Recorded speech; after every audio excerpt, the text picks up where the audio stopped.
اس میں ایک بڑی مشکل لوگوں نے پیدا کر دی ہوئی ہے، اس کو آپ سمجھ لیں۔ وہ یہ ہے کہ رسالت بآپ صلی اللہ علیہ وسلم کی اس پہلو سے زندگی کے 3 ادوار ہیں۔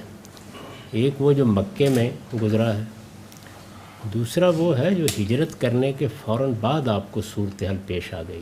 وہ صورتحال یہ تھی کہ ہجرت آپ نے بھی کی اور آپ کے ساتھ آپ کے صحابہ بھی سب ہجرت کر کے آ رہے تھے۔ ایک چھوٹی سی بستی، چند ہزار کی آبادی، اس میں ان کو سنبھالنا کوئی آسان کام نہیں تھا۔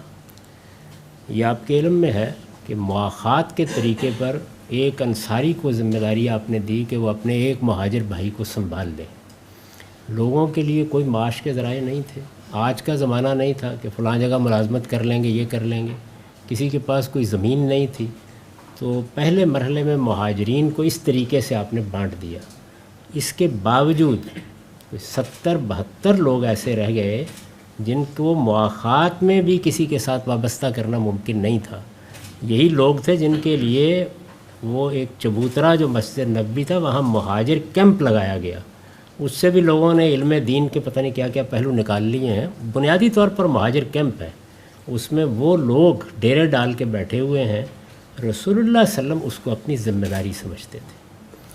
یہ زمانہ ہے جو حضور نے یہ نمونہ پیش کیا کہ جب کوئی شخص کسی جماعت کی قیادت کر رہا ہو تو اس کو کس سطح پر آ کر ذمہ داری اٹھانی چاہیے۔ یہ ذمہ داری اٹھانے کے زمانے میں کوئی 5-7 سال کا عرصہ ہے، 2 دن کی بات نہیں ہے۔ آپ کے گھر میں چولہا بھی نہیں جلا بعض اوقات۔ لوگ یہ خیال کرتے ہیں کہ یہ غالباً کوئی صوفیانہ فقر تھا جو آپ نے اختیار کیا ہوا تھا، اس کا باعث یہ چیز بنی۔ اس میں بیٹی نے آ کے یہ کہا تو آپ اس وقت اپنے گھر والوں کو یہی تعلیم دے رہے تھے کہ تم لوگوں کو ان کی ذمہ داریوں کے مقابل میں کوئی مطالبہ نہیں کرنا، اپنی ازواج مطہرات کو بھی، بچیوں کو بھی اور سب کو۔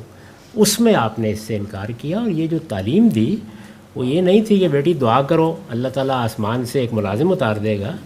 دعا یہ کی کہ وہ پاک ذات ہے، اسی نے مجھے اس ذمہ داری پر ڈالا ہے، میں یہ نہیں جانتا کہ یہ کب تک ذمہ داری میرے اوپر رہے گی، تم اس کی تسبیح کیا کرو۔ یہ تسبیح جو ہے یہ کوئی جادو نہیں ہے، یہ اصل میں دعا کا طریقہ ہے۔ یعنی جب ہم یہ کہتے ہیں کہ میرا پروردگار پاک ہے ہر عیب سے، تو اس کا مطلب یہ ہے کہ یہ جو تکلیف مجھ پر آئی ہے، یہ جو مصیبت مجھ پر آئی ہے، یہ اس کی حکمت کے تحت ہے، ایسا نہیں ہے کہ اس نے میرے ساتھ کوئی زیادتی کر دی ہے۔ تو تسبیح کا مطلب یہ ہوتا ہے۔ تو ہمارے ہاں چونکہ وہ ایک جادو کی منتر کی طرح کی چیز بن گئی، تسبیح پڑھ لیجئے اس سے یہ ہو جائے گا وہ ہو جائے گا، تو لوگ اس کو اس طرح سمجھ لیتے ہیں۔ تو یہ حضور نے در حقیقت یہ کہا کہ بیوی اب اللہ ہی کی طرف رجوع کرو اور اس کا ذکر کرو اور اس طریقے سے اس کی تسبیح کرو۔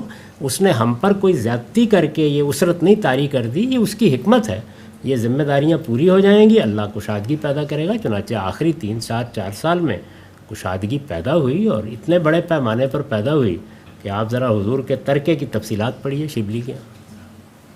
تو یہ مختلف ادوار ہیں اس میں، اور تسبیح کو اور حمد کو دعا ہی سمجھیے۔ یہ دعا کرنے کے طریقے ہیں، کچھ دعائیں ڈائریکٹ کی جاتی ہیں اور کچھ بالواسطہ کی جاتی ہیں۔